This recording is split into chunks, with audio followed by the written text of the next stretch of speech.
တခါတုန်းကလှပတဲ့ရွာလေးတစ်ရွာမှာမောင်ရွှေဆိုတဲ့လယ်သမားတစ်ယောက်နေထိုင်ခဲ့ပါတယ်။သူ့မှာမိန်းမဖြစ်သူမခင်အေးနဲ့သားလေးတစ်ယောက်ရှိပါတယ်။မောင်ရွှေရဲ့လယ်မြေကတေးသေးလေးပဲဖြစ်ပြီးနှစ်တိုင်းစိုက်တာထက်အကျွေးကပိုများနေတတ်ပါတယ်။တနေ့ည ရှင်ရေ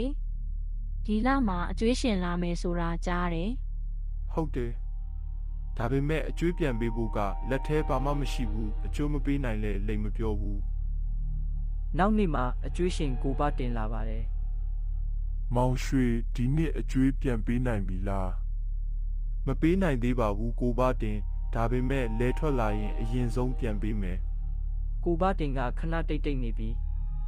မင်းလိမ်မပြောဘူးဒါကြောင့်ငါယုံတယ်ယုံကြည်ပေးလို့ကျေးဇူးပါကိုပါတင်ကျွန်တော်ဂတိမဖြတ်ပါဘူး ကိုပါတင်ကမောင်ရွှေရဲ့မျက်နှာကိုကြည့်ပြီးအသက်ရှူလေးတစ်ချက်ချလိုက်ပါတယ်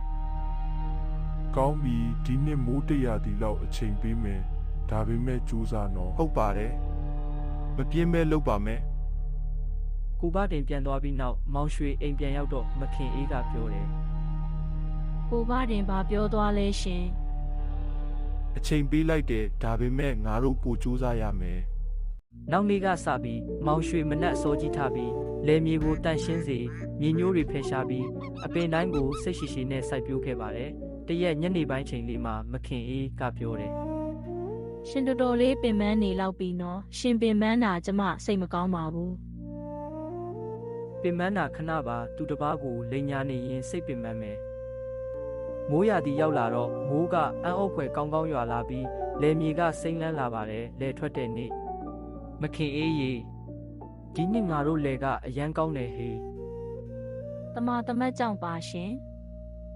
နောက်တစ်နေ့မောင်ရွှေလယ်ထွက်ရဲ့အစိတ်ပိုင်းကိုယူပြီးကိုပါတင်စီသွားပါတယ်ကိုပါတင်ရေဂတိအတိုင်းလာပြန်ပေးပါတယ်ကိုပါတင်ကငွေကိုကြည့်ပြီးမင်းဂတိတည်တယ်ကွာဒါကြောင့်အတိုးမယူတော့ဘူးကျေးဇူးအရန်တင်ပါတယ်ဗျာ